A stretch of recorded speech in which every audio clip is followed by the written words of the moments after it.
Hello and अस्सलाम वालेकुम। मैं हूं एजाज सैयद आसिफ बशीर चौधरी का। हमारा प्रोग्राम टॉक शॉक के लिए आज के टॉक शॉक पे एक बड़ी खबर पे बात करेंगे और ये बड़ी खबर है पाकिस्तान में खुफिया इदारों की जवाबदेही के हवाले से।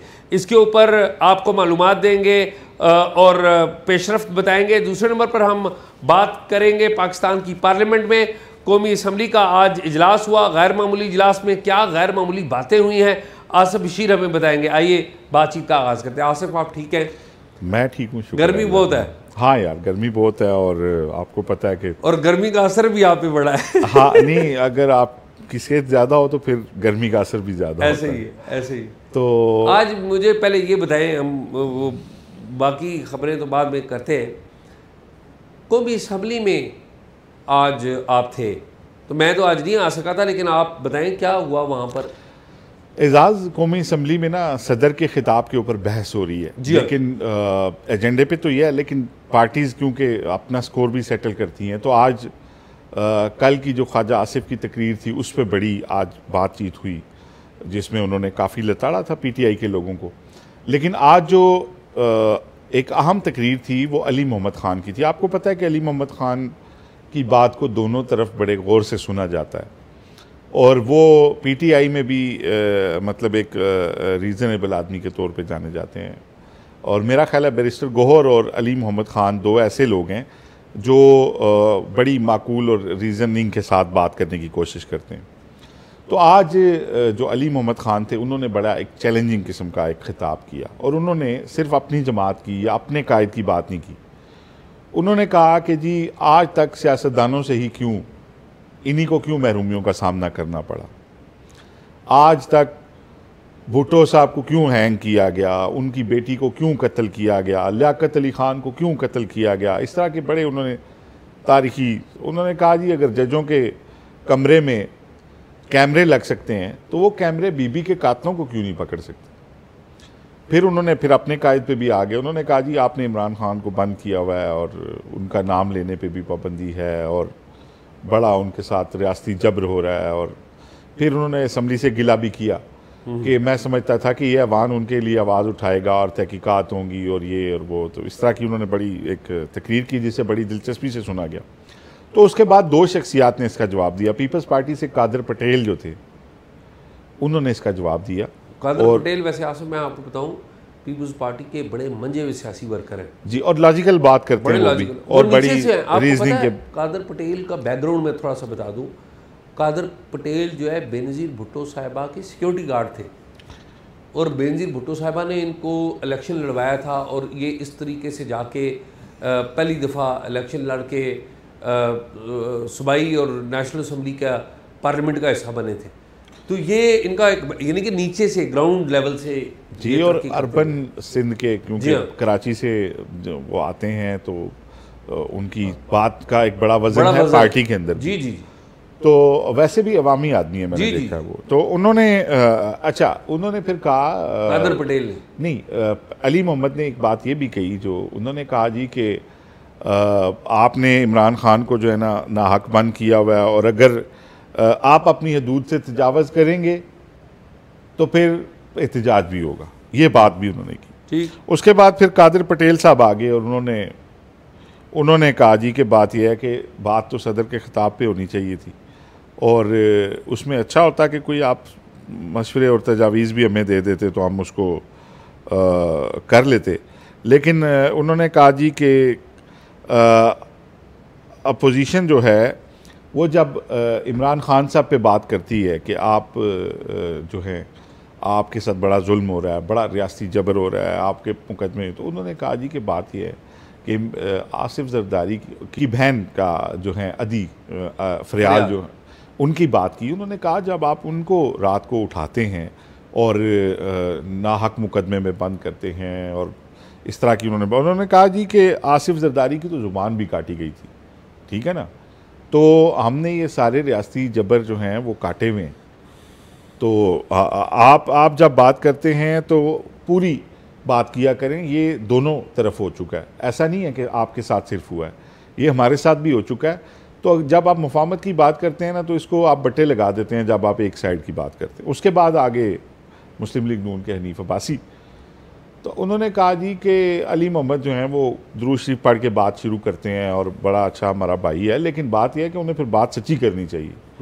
उन्होंने कहा जी कि बात यह है कि आपने एक बाप को उसकी बेटी के सामने अरेस्ट किया, ठीक है, और फिर बेटी को कैद बाप के सामने वहाँ बुला के आपने अरेस्ट किया। एक वजीर कानून पे 15 किलो आपने हीरोइन डाल दी। और उन्होंने कहा जी कि बाकी लोगों को तो छोड़ दें या एस्टेब्लिशमेंट, और आपके अपने लीडर जो आज जेल में बंद हैं उनको शौक था हमारी तस्वीरें देखने का। तो मुझे कैदियों का ड्रेस पहना के तो उन्होंने मेरी वीडियो देखी और वो तस्वीरें उन्होंने बना ली और वो रखी होती थी और दिखाते थे ये हनीफ अब्बासी है, ये फ्लोर ऑफ द हाउस का हनीफ अब्बासी। और उन्होंने कहा कि राना सनाउल्लाह की वीडियो वो सेल की जो है वो अपने मेहमानों को दिखाते थे।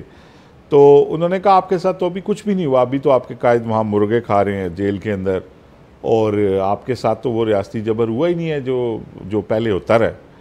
तो इस पे फिर बड़ा शोर शराबा शुरू हो गया और वो जो एक बात का माहौल बना था कि शायद दोनों तरफ से कोई अच्छी तजावीज़ आएंगी या कोई, तो एजाज़ बात होती है ऐवान में, लेकिन पॉइंट स्कोरिंग से आगे नहीं जा सकती।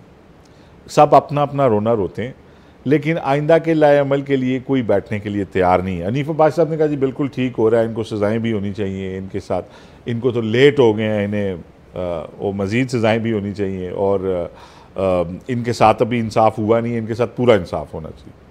तो उसके बाद बस फिर ये सिलसिला चलता रहा। बहस तो काफ़ी लंबी, बहुत सारे दीगर अरकान ने भी हिस्सा लिया, लेकिन जो गर्मा गर्म बहस थी वो इन्हीं तकारीर के दरमियान हुई, जिसमें दूसरी साइड से लोग उठ जाते थे और शोर शराबा करते थे।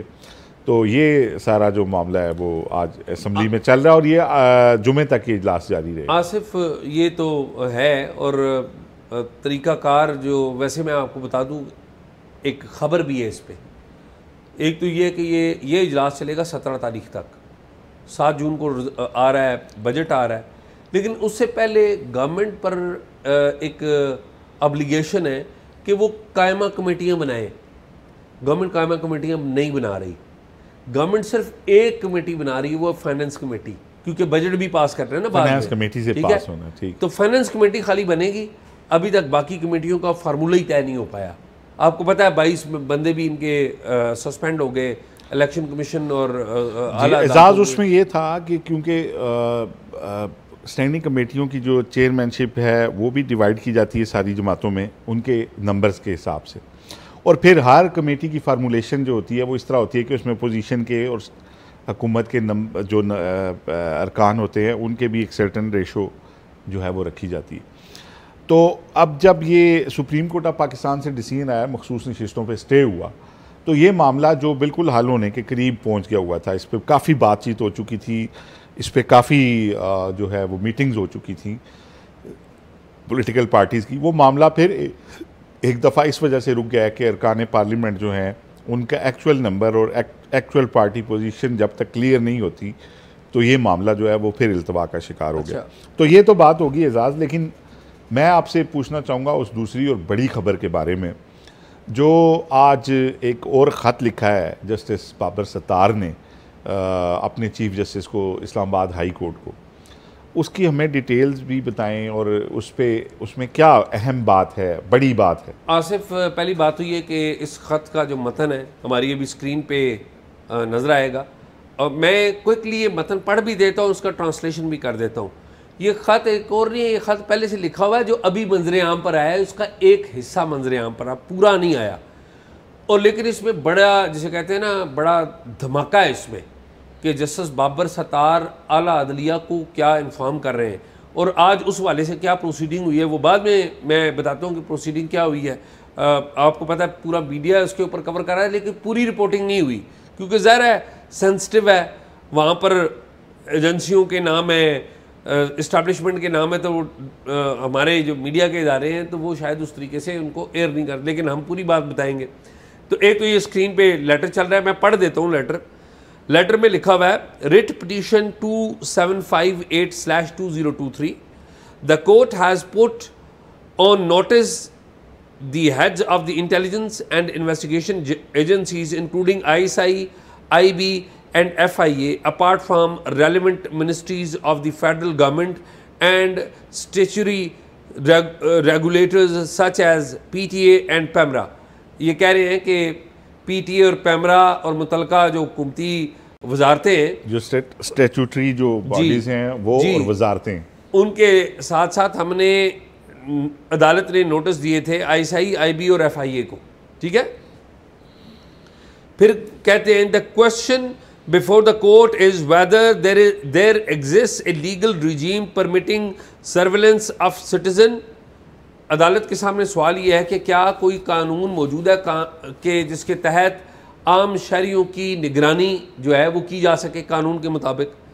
फिर at some point during the hearing of the case I was delivered message on behalf of top officials in the security establishment asking me to back off from extensive scrutiny of the existence and mode of surveillance.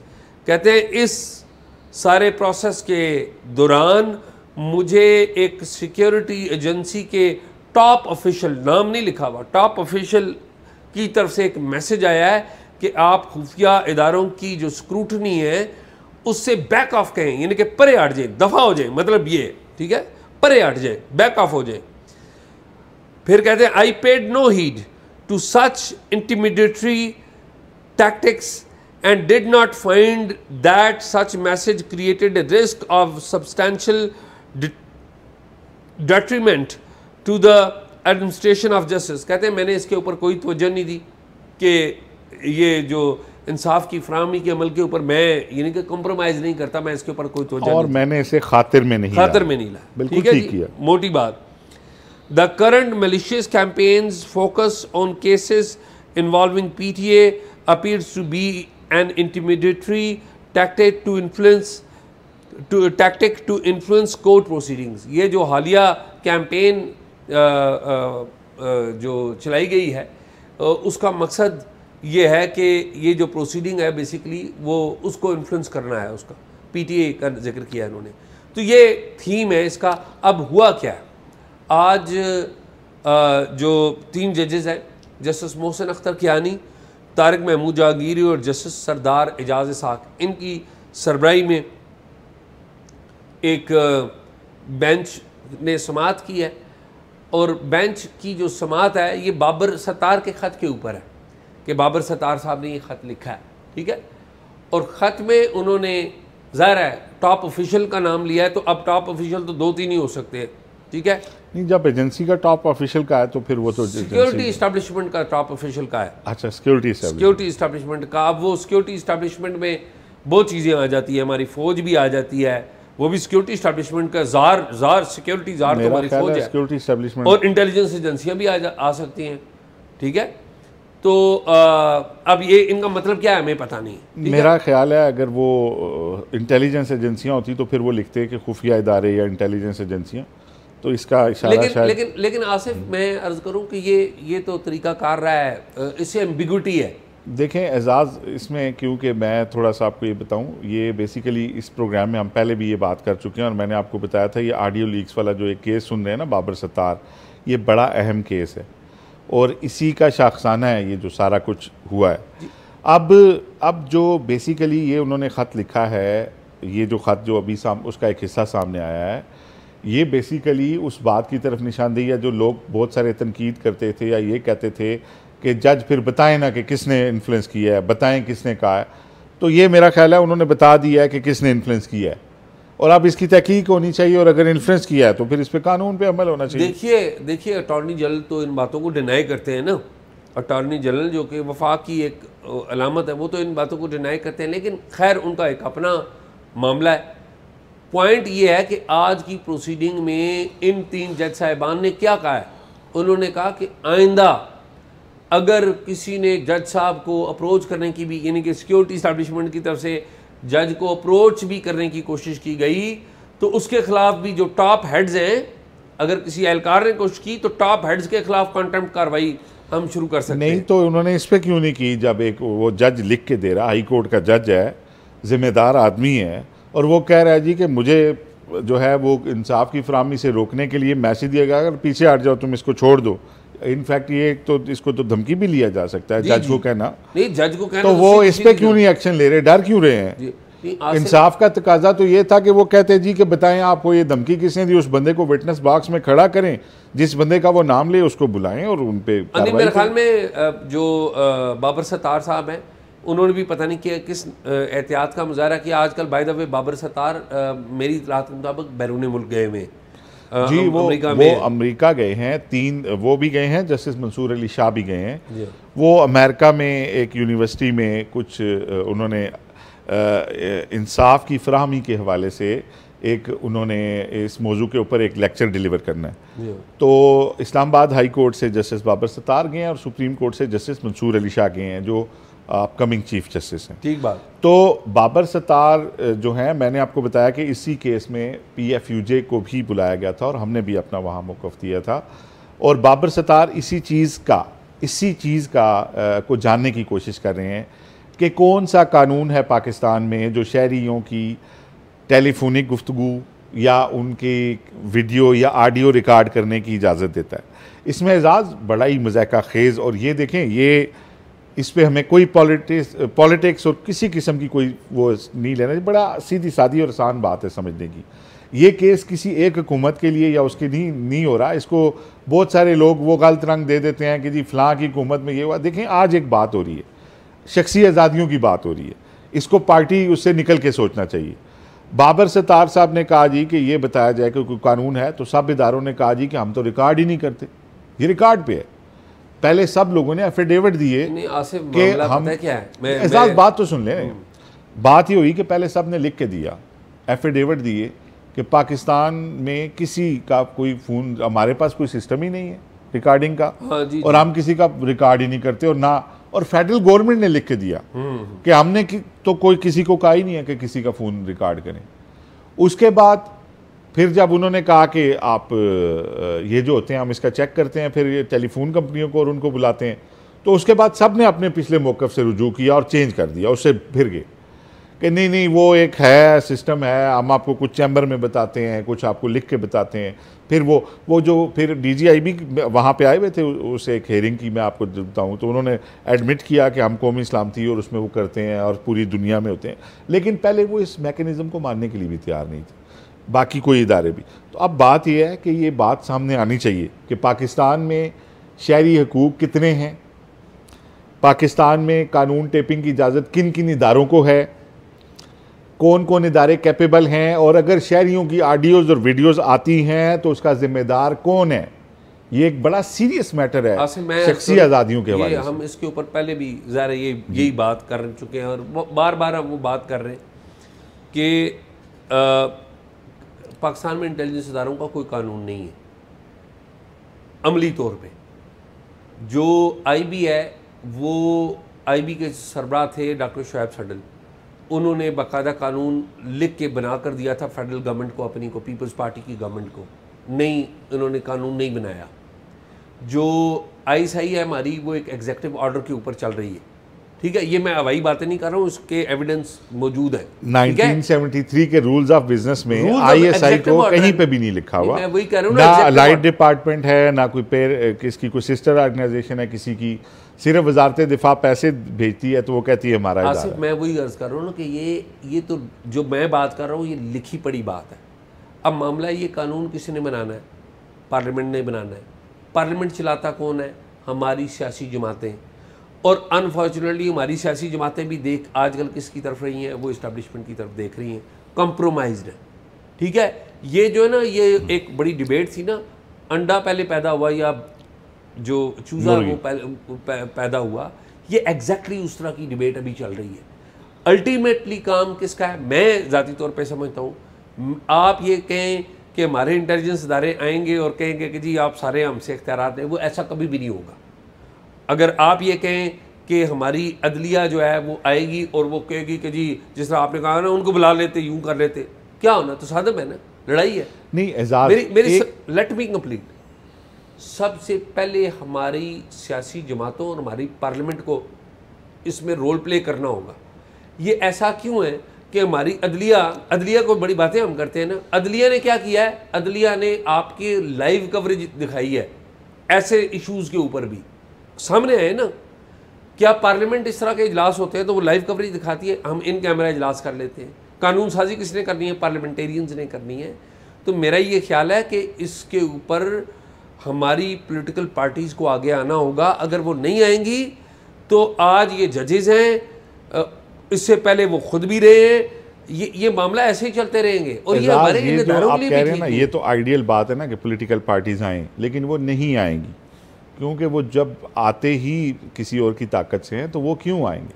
लेकिन अब लोगों को समझाना है, हमें लोगों को ये बात बतानी है कि इसको पार्टी के फ्रेम से निकल के सोचें। ये आपकी शख्सी आज़ादियों का मामला है। ठीक बात। जो जज इसकी तहकीक करना चाहता है मेरिट पे, उसको कहा जाता है तुम इसको छोड़ दो, किसी और जज के पास हम लगवाएंगे। देखें तो यहाँ पे इसका मतलब है कि उस जज के साथ पूरी कौम को खड़ा होना चाहिए इस मामले पे। जो भी लोग ये प्रोग्राम सुन रहे हैं या जो आम पाकिस्तानी हैं, उन्हें ये पूरा हक है कि वो ये बात जानें कि अगर उनकी कोई स्टेट स्पाइंग अलाउ करती है कौमी सलामती की बुनियाद पे, तो उसके क्या पैरामीटर्स हैं, किन इदारों को ये अलाउ है, और अगर उनकी कोई निजी ऑडियो या वीडियो लीक होती है तो वो किसका गिरबान पकड़ेंगे। ये बात अब इसलिए बतानी लोगों को ज़रूरी है, समझ आनी ज़रूरी है कि अब वो आइडियल सिचुएशन नहीं है कि सियासतदान जो आपने मुंतखब करके भेजे हैं वो आपका मुकदमा लड़ेंगे। तो जब वो आपका मुकदमा नहीं लड़ रहे हैं तो ये अवाम है जिन्होंने दबाव डालना है उन पर, और ये अवाम है जिन्होंने जज के साथ खड़े होना है कि इस मैटर के ऊपर जज जो बात कर रहा है वो सही है, अगर उसने स्टैंड लिया तो हम उसके साथ। बिल्कुल ठीक बात। तो नाजरीन, आपने प्रोग्राम देखा, उम्मीद आपको पसंद आया होगा। एजाज एक चीज़ और इसमें ऐड कर लें कि मुझे ये लगता है कि ये बात यहाँ रुकेगी नहीं, और क्योंकि इस्लामाबाद हाई कोर्ट के ये 6-7 जज जो हैं ये एक ही साइड पे हैं सारे, और ये एक ही फ्रेम में देख रहे हैं चीज़ों को कि यार ये गलत हो रहा है। और उसके बाद पेशावर हाई कोर्ट के जजेस का भी चिट्ठी आ गई है इसी तरह की कि हमारे पे दबाव होता है, लाहौर हाई कोर्ट से आ गई है। तो मुझे ये लगता है कि इसमें जब ज़ाहिर है किसी से कोई ताकत एक ली जाती है या उसके ऊपर चेक लगाया जाता है तो उसमें काफ़ी जो है उसको दिक्कत भी आती है। तो अब लगता ये है कि ये मामला भी इसमें अभी बड़े इसके बड़े मरहले होंगे। मोटी बात बताऊं, ये अगेन वही बात आप रिपीट कर रहे हैं कि हुकूमत को या हमारी इस्टेब्लिशमेंट को ख़तरा इमरान खान साहब से नहीं है।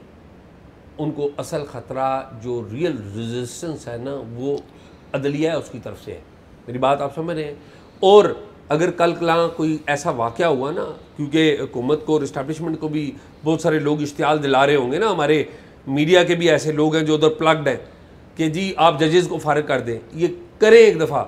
ये देखें, ये जिस तरह जनरल मुशर्रफ के दौर में तहरीक शुरू हो गई, उसी तरह तहरीक हो जाएगी शुरू, जिस तरह कश्मीर में हुआ है, जिस तरह मालाकंड में बलूचिस्तान में हो रहा है, अभी ये दोबारा इधर आ जाएगा।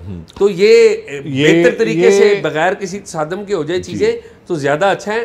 तसादम के साथ होंगे किसी का फ़ायदा नहीं। और पीपल ऑफ पाकिस्तान को ये एग्जैक्टली पता होना चाहिए कि इस चीज़ों से अब वो निकल के सोचें कि कौन सा जज जाए वो क्या है। ये अब आपके केस की बात हो रही है, आपके राइट्स की बात हो रही है।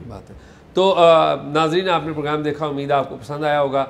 इस बारे में अपनी राय का ज़रूर इजहार कीजिए कमेंट बॉक्स में। अगर आपके पास कोई मालूमात हैं, कोई एविडेंस है या कोई ऐसी शख्सियत है जिसे आप समझते हैं कि हमें इंटरव्यू करना चाहिए, तो talkshock777@gmail.com पे हमें आगाह कीजिए।